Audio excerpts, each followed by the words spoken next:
Hello students, आज हम amine chapter का एक टेस्ट पढ़ने जा रहे हैं, nitrous acid test. Basically nitrous acid test हमें क्या बताता है कि हम कैसे डिस्टिंग्विश कर सकते हैं प्राइमरी, सेकेंडरी और टर्शियरी अमीन्स में। ठीक है, हम सबसे पहले बात करते हैं primary aliphatic. This is primary aliphatic Amin, primary aliphatic अमीन। ठीक है, इसकी अगर नाइट्रस एसिड से रिएक्शन कराते हैं तो हमें क्या मिलता है, अल्कोहल मिलता है और नाइट्रोजन गैस इवॉल्व होती है। अगर किसी रिएक्शन में नाइट्रोजन गैस के इवॉल्व होने के साथ अल्कोहल हमें मिलता है तो इसका मतलब क्या है कि वहां पे प्राइमरी एलिफेटिक अमीन प्रेजेंट है। ठीक है स्टूडेंट, मतलब हमें एंड प्रोडक्ट जो है वो बताएगा कि अमीन या एनिलीन हमारा कौन सा प्रेजेंट है, प्राइमरी या सेकेंडरी या टर्शियरी। ठीक है, अब हम बात करते हैं प्राइमरी एरोमेटिक अमीन की। दिस इज प्राइमरी एरोमेटिक अमीन।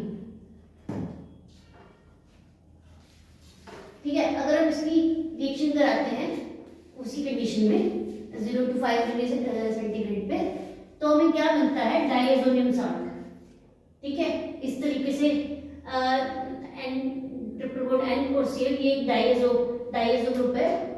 इस तरीके का सॉल्ट की प्रेजेंस में हमें एक कंपाउंड मिलता है जिसको हम डाइएजोनियम सॉल्ट कहते हैं, और इस रिएक्शन को, डाइएजोनियम बनने की रिएक्शन को डाइएजोटाइजेशन भी कहते हैं। ठीक है स्टूडेंट, तो हमें कैसे पता लगेगा कि प्राइमरी एरोमेटिक अमीन है? तो अगर किसी रिएक्शन में डाइएजोनियम सॉल्ट बन जाए तो इसका मतलब वहां क्या प्रेजेंट है, प्राइमरी एरोमेटिक अमीन। ठीक है स्टूडेंट्स, अब हम सेकंड स्टेप पे आते हैं, सेकेंडरी एलिफेटिक अमीन पे। यहाँ पे आप देख रहे हैं कि नाइट्रोजन से 2 कार्बन प्रेजेंट है, तो ये हो गया सेकेंडरी। इसकी अगर हम HONO के साथ रिएक्शन कराते हैं तो हमें क्या मिलता है, इस तरीके का NN करके कुछ वाटर का लॉस हो जाता है यहाँ से, जो कि आपने रिएक्शन पढ़े होंगे तो उसमें आपने देखा होगा। इस तरीके का एक कंपाउंड बन जाता है, N single bond N double bond O। ठीक है, इसको N नाइट्रोसो ग्रुप भी कहते हैं। ठीक है स्टूडेंट, और एरोमेटिक की बात करें तो एरोमेटिक भी इस तरीके का ही, हमने इस कंडीशन में क्या लिया, एरोमेटिक अमीन लिया है। इसकी रिएक्शन कराते हैं 0 to 5 डिग्री सेंटीग्रेड पे, तो हमें क्या मिलता है, N मिथाइल। नाइट्रोजन से जुड़ा हुआ मिथाइल है तो N मिथाइल, ये नाइट्रोसो ग्रुप है, हमने ऊपर भी देखा है, तो N नाइट्रोसो एनिलीन। ठीक है स्टूडेंट, अब हमें पता कैसे चलेगा, कंपाउंड का नाम तो देख लिया।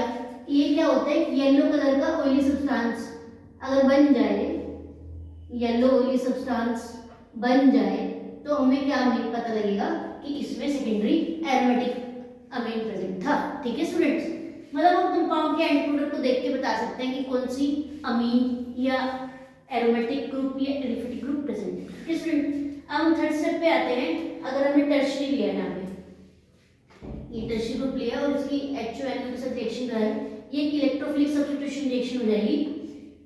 यहाँ पे क्या होगा, यहाँ इसमें नाइट्रोजन का रिएक्शन होने की बजाय बेंजीन रिंग में नाइट्रोजन का सब्स्टिट्यूशन हो जाएगा, इसलिए इस रिएक्शन को कहते हैं, ऊपर की तरह रिएक्शन ना होने की बजाय यहाँ पे सब्स्टिट्यूशन हो जाता है बेंजीन रिंग में नाइट्रो ग्रुप का।